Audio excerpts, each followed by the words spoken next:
Hi, I'm Jeff Cox, and this is your Faruki Privacy Update. Today I wanted to speak with you a little bit about the GDPR, the General Data Protection Regulation that goes into effect May 25, 2018, just a few weeks from today. The European Union has put in place the GDPR after several years of working through the nits of it and trying to figure out how best to protect the data of European Union residents. The net effect of that, the net product of that, is the GDPR. What's at stake? Well, it's the privacy rights of all European Union residents. It's the biggest enforcement hammer that's come along, and I think it's one that you and your organization, be it a business, an institution, an organization of any type, needs to be aware of because it's going to carry significant penalties for failure to be compliant. Who does it apply to? Anyone who has any European Union resident data needs to be familiar with the GDPR and compliant with it. Why? Because the penalties are quite significant. Depending upon the scope, size, length of the infraction, the penalties could range up to 20 million euro or 4% of total revenue on an annual basis, whichever is greater. So there's some motivation to get in compliance with the GDPR right there. Today I wanted to talk with you about 7 steps to get there. These are non-exhaustive and these are just quick hitters. You really need to seek out resources about the GDPR and understand how it affects your organization. Step 1 is you need to assess the impact of the GDPR on your organization and the practices of your organization. You need to assess for accuracy of the data, transparency of the data, confidentiality, in other words, how you're managing and protecting that data. Are you handling it in a fair and lawful way? Are you handling it for just the limited period of time that you need to, rather than just storing data for years and years that you really don't need for your business purposes? And understanding what the purpose of that data is. And those 2 last items are pretty closely tied, purpose and temporal limits. So how you're storing, how you're utilizing and processing this data, how you're controlling the data of European Union residents is what the GDPR is trying to measure and to protect. The second point would be this. You need to clearly define the legal basis for your having this data. You need to assess your terms of service. Understand, are your policies that you've got in place sufficient to protect the data that you have in your control? If not, then you need to rewrite those terms of service and you need to apply those terms of service. You need to understand how you can best protect the data of the residents that you have collected and may be processing as part of your organization. There's no shortcuts here. It's not simply a matter of transferring data that you may have back to the United States or to some other country.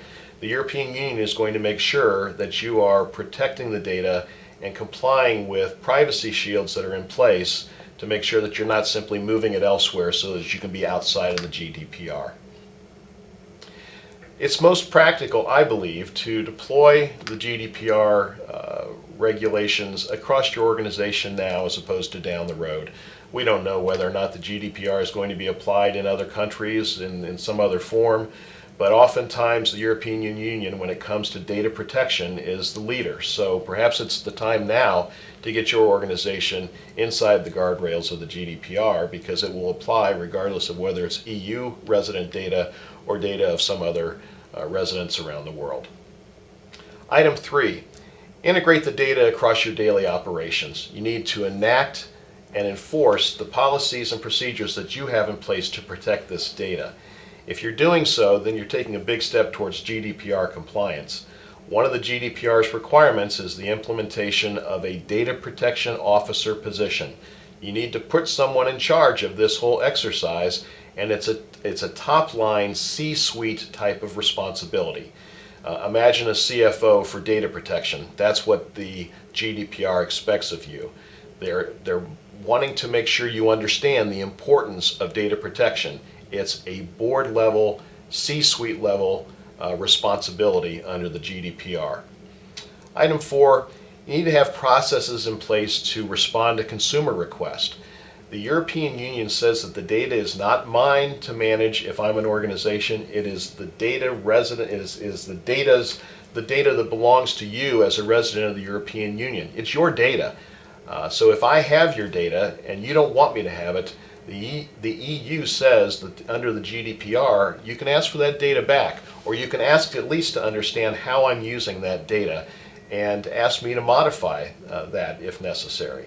So it's a matter of who controls the data, and how you do control it as a business needs to be in compliance with the resident's expectation.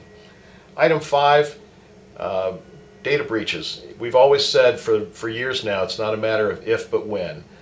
So you need to be preparing for the inevitability of a data breach. In the European Union, under the GDPR, it's not a matter of taking your time to understand fully what happened.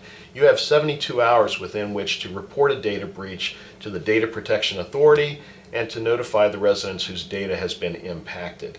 So it's a matter of planning, it's a matter of acting out on the plan in responding to the data breach, and then documenting the steps that you've taken so that down the road you can improve on that process. Hopefully it doesn't happen again, but you need to be ready in case it does. Item 6, you have to be able to ensure compliance across your organization. That means not just the office next door, but if your data is being managed or controlled or processed in some fashion by a third-party partner of your business, they need to be in compliance with the GDPR as well. It's your responsibility as the data controller to assure that your data processors are within the GDPR's guidelines as well.